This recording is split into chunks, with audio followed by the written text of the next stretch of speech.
Now I want to bring in my special guests here in the studio, loved ones of the victims of the Aurora, Colorado shooting and a survivor. Welcome to you all.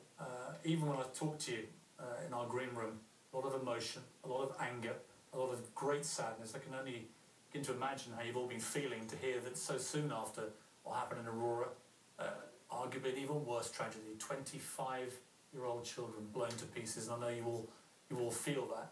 Stephen, let me start with you, because you were a victim in Aurora. You were shot. How are you doing physically, first of all?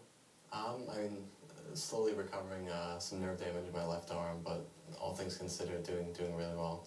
It's nearly 5 months to the day since the massacre in that movie theatre, and we see this incident happening in Newtown, which is just beyond grotesque.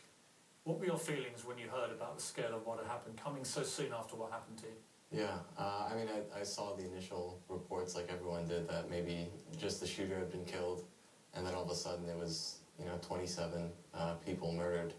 And growing up, having grown up, 10 minutes down the road from that community, I couldn't believe that once again my life was going to be affected in this way by such horrible violence.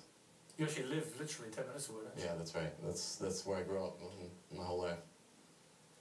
What does it say about America that you're attacked in a movie theatre by a young man with an AR-15 assault rifle, and then 10 minutes away from where you live, an elementary school is shot up with a young man with exactly the same weapon?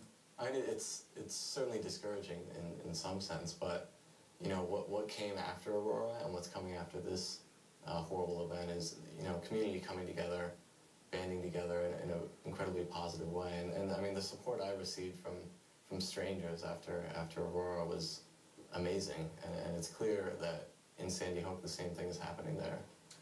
Teresa and Dave, let me turn to you. A.J. Boyk, he was 18, he was your son, Teresa, he was your nephew, Dave. The President of the United States said last night there'd be 4 outrages now on his watch involving mass shootings. He's got to do something. I know that you met with the President after what happened in Aurora. What did he say to you then, Dave, and what happened? We were all gathered in Aurora, and we were sitting in the room waiting for the President to arrive, and he walked in, gracious. It was a very positive meeting, but he started it out with, I'm not here as a president, I'm here as a father. I'm here as a parent. My children go to the movies. We need to make a change. We need to be holding our elected officials accountable. We need to make positive change, because it's too late for AJ, but there are other children out there that are going to be affected if we don't do something about it. And to throw our hands up and walk away from this issue is like saying, it's okay that this happened. We aren't going to do anything else about it. We can't change it. Well, that's garbage.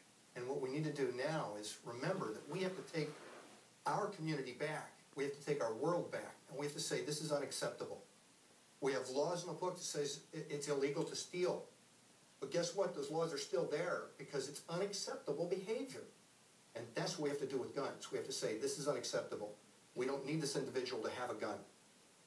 We need to have background checks done on everybody that purchases a firearm so that we can stop these individuals from getting the guns and make it difficult for them to get these weapons, because it's just a matter of time before this wreaks havoc again. And Teresa, this was your boy, he was 18. Yes. What do you say to the parents in Sandy Hook now who are trying to somehow deal with this?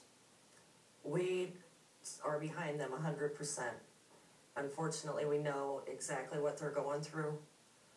It's a terrible club, but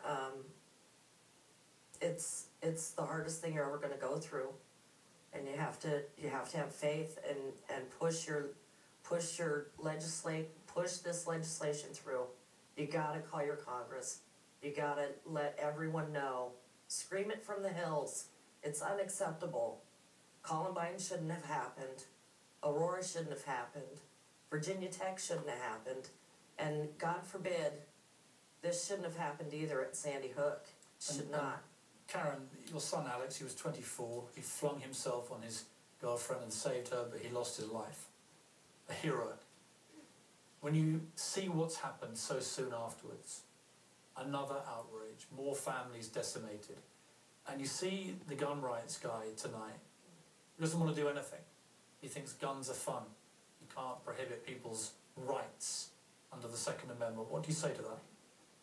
I say to them, it's not about their Second Amendment rights. It's not about our Second Amendment rights. It's about our rights, our children's rights to be able to just go to a movie, to just go to church, to go to school. They have a right to do that in a safe environment. And I think we as Americans just need to rise together and say, we've had enough of this. We're better than this. We need to really raise our voices and band together and let our leaders hear us. We can't just turn off the TV and walk away. We have to be strong together, like we are together.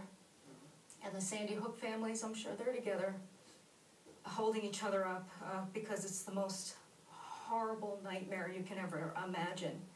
And we just have to have our voices heard. Let's take a break. We'll come back. Much more powerful stories from people. These are the people who should really be doing the talking. They've had to live through this. They've lost their loved ones to guns, to massacres, and they want action. I'll talk to more of them after the break.